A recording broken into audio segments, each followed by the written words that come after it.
you develop those ideas in your team, do you use the same design language as the main app to try to have a look and feel as if it's a real product, or are you going for a dirty design as well?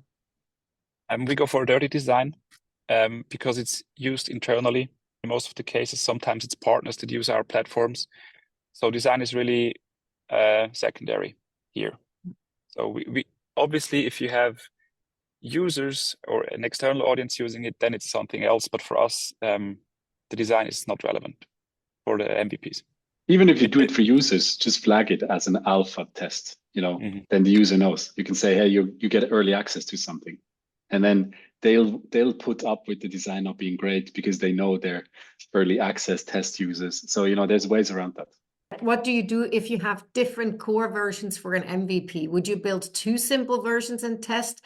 Sometimes asking the user before building does not work because they don't know well what is better until they use it. Maybe I can jump in there.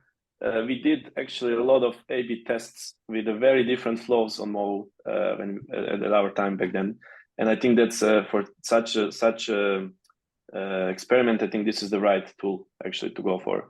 If you think about the concept a little bit, I think it's, even if you have a very different flow for the customers, which looks like a very different platforms, you can still absorb it with a simple code, with the same code base.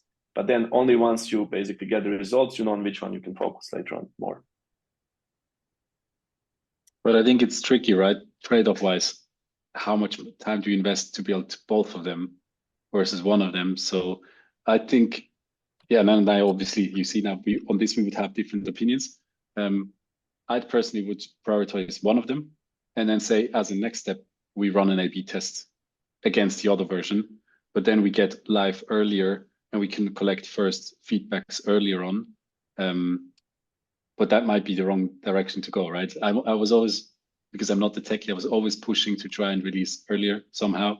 And that has a lot of trade-offs. But in this case, yeah, both are valuable, that you say you try to release it a little later because your prototype or proof of concept is maybe good enough that you can keep the platform afloat a month or two more, and then you start by testing both in an A/B test. My personal recommendation would be try to go live with one as soon as possible and then iterate in an A/B test app.